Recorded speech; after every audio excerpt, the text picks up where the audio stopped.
तर मुलांनो, दप्तर मुक्त शनिवार यामध्ये आज प्रयोगातून विज्ञान यामध्ये एक वेगळी कृती आपण घेणार आहोत. हवेचा दाब, फुग्यातील हवेचा दाब जेव्हा पाण्यावर पडेल तेव्हा काय होईल.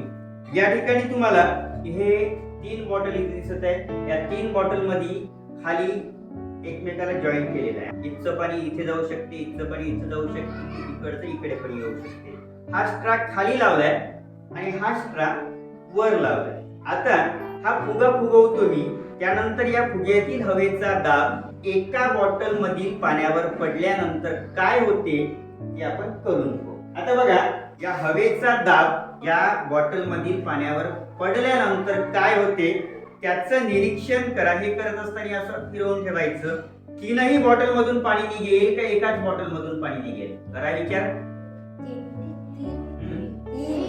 3ही बॉटल मधून पाणी निघेल? हो. खरंच? हो. बघूया. हो. किती बॉटल मधून पाणी निघत आहे? 3. म्हणजे काय होत आहे, या फुग्यातील हवेचा दाब 3ही बॉटल मधील पाण्यावर पडलेला आहे. या हवेचा दाब मगाचं निरीक्षण आणि आताचं निरीक्षण तुम्ही करा. मधल्याच बॉटल मधील पाण्यावर टाकतोय. पुन्हा काय घडेल, फुग्यातील हवेचा दाब पडल्यानंतर स्ट्रा मधून 3ही स्ट्रा मधून पाणी निघेल एकाच बॉटल. का बरं असं झालं? का झालं असेल असं? आता फुग्यातील हवेचा दाब फक्त या बॉटलवर पडला, या बॉटलच्या पाण्यावर पडला, कारण या बॉटलवर दाब पडला नाही का इथे झाकण इथं पडलेला दाब सरळ निघून गेला वर. ओके, वरून दाब पडायला पाहिजे होता, तो दाब इथं पडला नाही.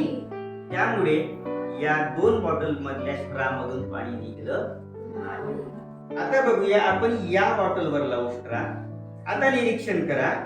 पुन्हा तसंच आहे, सेम आहे. या बॉटल मध्ये पाणी आहे आणि या पाण्यावर कुणाचा दाब पडेल? हवेचा. फुग्यातील हवेचा दाब पडेल आणि हवेचा दाब पडला असता त्यामुळे ते पाणी स्ट्राच्या माध्यमातून बाहेर निघत आहे, परंतु एका स्ट्राच्या कारण की ह्या 2 बाटल्या फुलं आहे आणि ह्या 2 बॉटलमध्ये फुग्याच्या अंदर हवेचा दाब पडला म्हणून ह्या बाटलीतून पाणी गळतं. ओके, आता बघा, मी याही बॉटलवर फुगा लावतोय.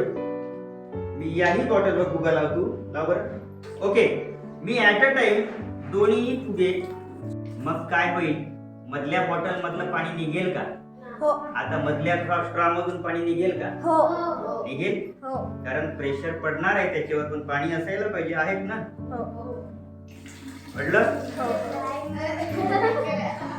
पडलं. आता तुम्ही स्वतः करून बघायचं. फुग्यातील हवेचा दाब जेव्हा एका बॉटल मधील पाण्यावर पडतील तेव्हा उरलेल्या 2 बॉटल मधून पाणी निघेल काय? एकाच बॉटल. 3ही बॉटलवर हवेचा दाब द्यायचा आहे. फुग्यातील हवेचा दाब 3ही बॉटल मधील पाण्यावर द्यायचा आहे. तर मग काय करावं लागेल? झाकण लावायला. ओके, मग झाकण लावल्यामुळे काय होतील? लावलं जात. ओके, झाकण लावल्यामुळे काय होतील? हवा बाहेर निघणार पाहिजे. म्हणजे काय होतील बघा. आता या बॉटल मध्ये एवढं पाणी आहे आणि उरलेल्या भागात काय आहे?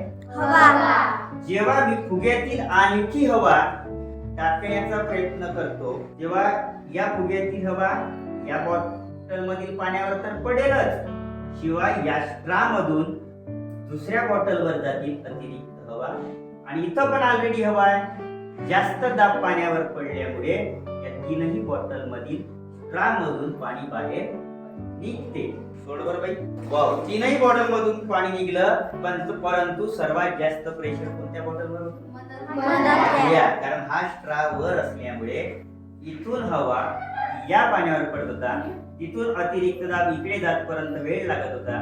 त्यामुळे इथं दाब कमी होता, इथं दाब कमी होता. मधल्या बॉटलवर हवेचा दाब सर्वात जास्त होता. आज प्रयोग पाहिला. हवेचा दाब पाण्यावर पडला असता पाण्याचे बाहेर निघणे कशा पद्धतीने होते हा प्रयोग आपण आज केला. हवेचा दाब पडल्यानंतर पाणी कशा पद्धतीने बाहेर निघलं ते आपण प्रत्यक्ष कृतीतून समजून